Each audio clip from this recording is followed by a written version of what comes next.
Hi everybody, this is Thomas from Wynn Capital, and this is our second quarter market review. Remember, when we're going through the slides, you can pause the video and take a look at any of the detail of any of the slides, because I'm going to go through pretty fast. This is a summary of market class, all the asset classes for the market in the second quarter. And you can see that U.S. stocks were up, but developed international stocks and emerging markets were down. Real estate was up, and U.S. bonds were down, with global bonds up a little bit. This area that shows the average quarterly return and the best and worst quarter is helpful to give context about how this quarter was relative to average quarters. This is a chart of the world stock market for the quarter and the news that was associated with those various points in time. And I'm not going to go through this, but you can take a look at this. We all know that the news is coming fast and furious at the moment. This is a chart just on a longer term. This is 12 months of news and market activity. And this insert down here is all the way from 2000 to the present, and shows just the path of the market over that time. So we remain in a long-term bull market. We had recession in 2001 and 2008, but we've got about a 9-year bull market going on right now. The year so far, of course, is flat, and the quarter was relatively flat, all things considered. And let's go to the next slide. This is a quick view of world asset classes for the quarter. A very mixed bag, with about half of the asset classes up and half down, and the extremes are pretty far apart. So you've got emerging markets on the downside and real estate on the upside. This is interesting because we overweight value stocks. Small value did decent, but world value didn't do very well. And that and bonds is what hurt our performance a little bit in the second quarter. So then if we just look at types of stocks in the US, small value was the best performing, and large value, but all asset classes were up. And again, for context, you can look at the year-to-date and longer-term period for each of those asset classes. International developed stocks, the developed countries, had negative returns in general, with value doing the worst and growth doing a little bit better. And again, for a longer-term perspective, you can look at the longer-term charts there. Emerging markets were hit very hard. It's always hard to, we always intuitively associate the news, the current news, with returns, but it's often lagging or future indicators or circumstances that drive returns. So hard to tell whether this is a longer term trend, but emerging markets not doing well at the moment.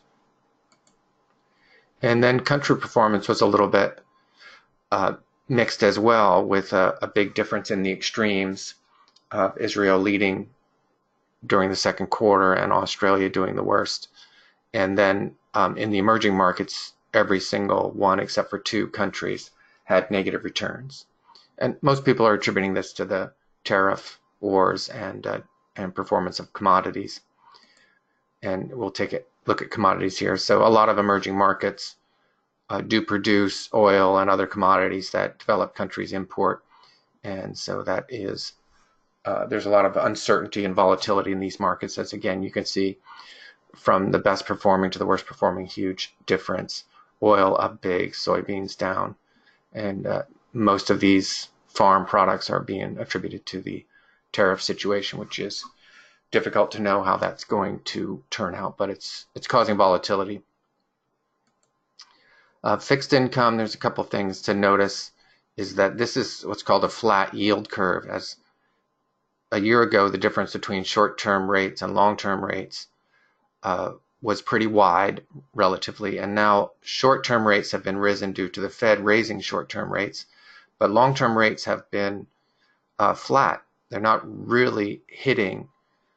People don't really believe there's going to be increase in long-term rates, so they don't rise very much. But the Fed is trying to slow down the U.S. and global economy, like all other bankers are doing, and prevent inflation and overvaluation of investment investments in general. So who knows whether that will work or not and what the economy will do.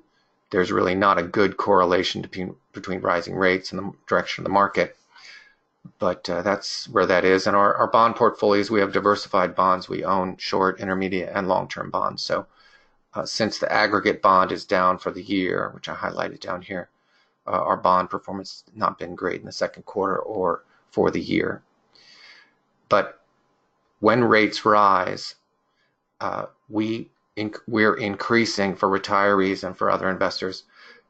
Rising rates, we get to lock in higher rates going forward. And over the past 10 years, ever since 2008 at least, when they crushed interest rates all the way down to the long bond of 2 and short-term rates at 0, investors have not been getting paid for fixed income, and now at least we're starting to get decent returns on, at least some returns on our bond portfolios. So this is an editorial by DFA, basically saying the theme that we try to preach all the time in our practice and their practice, which is staying the course and trying not to be emotional, having a process that is got some reasoning and data behind it, and that's what we try to do. It's always worth a read, especially during the kind of headlines we're seeing right now. And then finally, this I think it's always helpful. This is a 90-year chart of the S&P 500, and if you take some time with this chart, you can see that the gray areas are recessions, and since 80 they've happened about every 10 years. We're at the 10-year mark now, but I've said a million times to almost all clients that there is no way to tell when a particular bull market will end. You'll see tons of headlines of people that throw out their guess, but we've had 20-year bull markets during my time when I started in 81 up to almost 2000. Very, very strong bull market with a very, very shallow recession in 90, and then the stock market crash of 87, which didn't even turn into a recession, and other long periods from the 40s to the 60s. And then, of course, long periods where we had the 10 years of negative returns from the top to when it finally made new highs after 2000, and lots of little recessions or pullbacks. So it's a fool's errand to try to time the market. What we're trying to do is, this is the long-term rate of return. This is the short-term rate of return. The short-term rate of return is not going to endure. And so we're not saying get out, but you have to have an appropriate allocation for long-term returns. And what we try to do is make sure that all our clients are allocated, so if there is a period of low returns or a sudden sharp recession, that they can stay the course and not have to raise cash or get out due to pressure.